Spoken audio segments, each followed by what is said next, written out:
네, 여러분들은 P2P 금융이라는 단어를 들어보신 적이 있으신지요?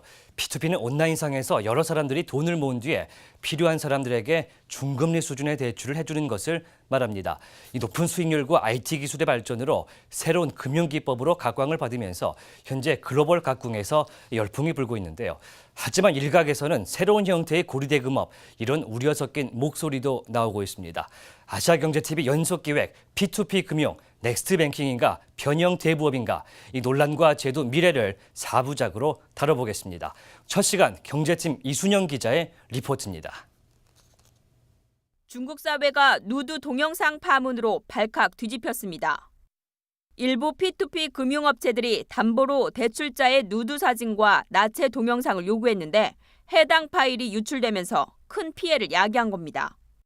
중국 정부는 결국 중국인 특유의 현금 보관 행태를 깨기 위해 관련 규제도 풀어가며 도입했던 P2P 금융에 강력한 제재를 가하기 시작합니다. 인터넷으로 투자자들과 좀 더 합리적인 이자율로 자금이 필요한 대출자들이 만나 서로 돈 거래하는 것을 말합니다. 하지만 중국에서 벌어진 담보성 나체 이미지 유출 사건처럼 P2P 금융은 우리가 그동안 경험해보지 못했던 문제를 일으키기도 합니다.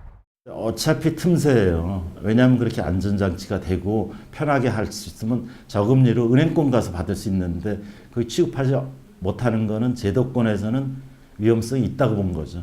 지난 2005년 영국에서 처음 시작된 P2P 금융은 미국과 중국이 도입하면서 전체 시장의 크기를 급격하게 키웠습니다.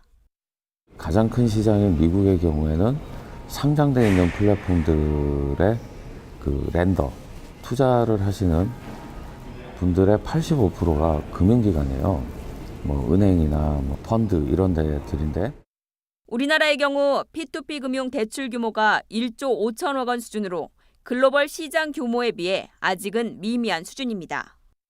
IT 발전이라든지 플랫폼에 대한 개인의 접근성이 최근 들어서 높아진 부분에 영향이 크고요.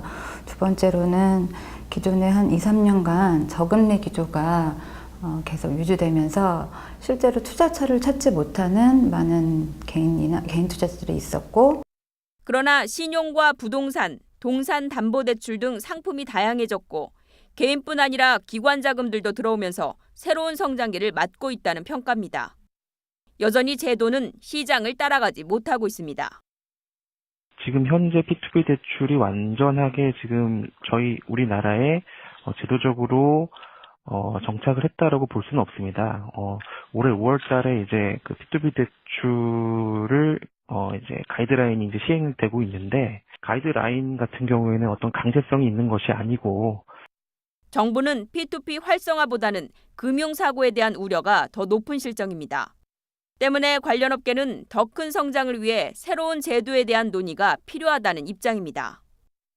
P2P 금융 선진국인 미국과 중국의 P2P 업체들이 대규모 부실로 몸살을 앓고 있습니다. 성장세에 올라선 우리나라 P2P 금융이 제2의 대부업으로 그칠지 아니면 제도를 정비해 제3의 대한금융으로 자리 잡을 수 있을지 주목되고 있습니다.